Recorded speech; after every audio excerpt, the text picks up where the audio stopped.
Hello friends, welcome to silver line YouTube channel.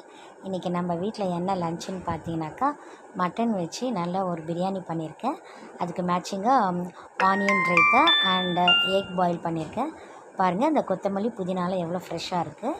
அப்புறம் பாஸ்மதி ரைஸும் ஊற வச்சுருக்கேன். இஞ்சி பூண்டு பேஸ்ட் எல்லாமே இருக்குது. வெங்காயம், தக்காளி அண்ட் இந்த மட்டன் பாருங்கள் எவ்வளோ டெண்டராக இருக்குது பாருங்கள். அப்படியே எலம் ஆடு தான் அது. ஸோ இப்போ வந்து நம்ம இதுக்கான ப்ராசஸிங்லாம் பண்ணிட்டோம். வெங்காயம், தக்காளி, இஞ்சி பூண்டு பேஸ்ட், சோம்பு, பட்டை, பிரிஞ்சி இலை, ஏலக்காய் எல்லாமே போட்டுட்டு நல்லா அதை ஆயில் ஊற்றி வதக்கிட்ட பிறகு இந்த க்ரீன் சில்லி எல்லாமே, அதுக்கப்புறம் நம்ம ஃபைனலாக இந்த மட்டனையும் போட்டு நல்லா நம்ம இது வதக்கிட்டு, அதுக்கப்புறம் போதுமான அளவுக்கு தண்ணி ஊற்றிட்டு நல்லா ஒரு 4 ஸ்டீம் மட்டனை நம்ம விசில் கொடுக்கணும். அதை அப்புறம் ஆஃப் பண்ணிவிட்டு நல்லா வெந்துட்டுருக்கும். அதுக்கப்புறம் நம்ம இந்த பாஸ்மதி ரைஸும் போட்டுட்டு சும்மா ஒரே ஒரு விசில் கொடுத்தோம்னா அது எல்லாமே கரெக்டாக நமக்கு ப்ராசஸ் ஆகி வந்துடும்.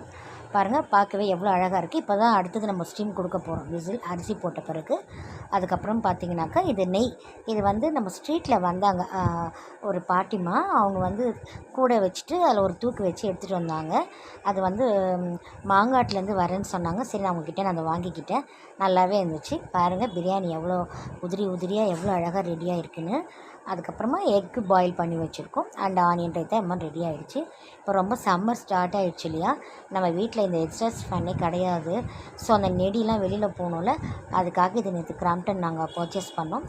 அதை தான் வந்து அந்த எலக்ட்ரிஷியன் அண்ணா வந்து நம்மளுக்கு ரெடி பண்ணி கொடுத்துட்டு போனார். தேங்க்ஸ் ஃபார் வாட்சிங்.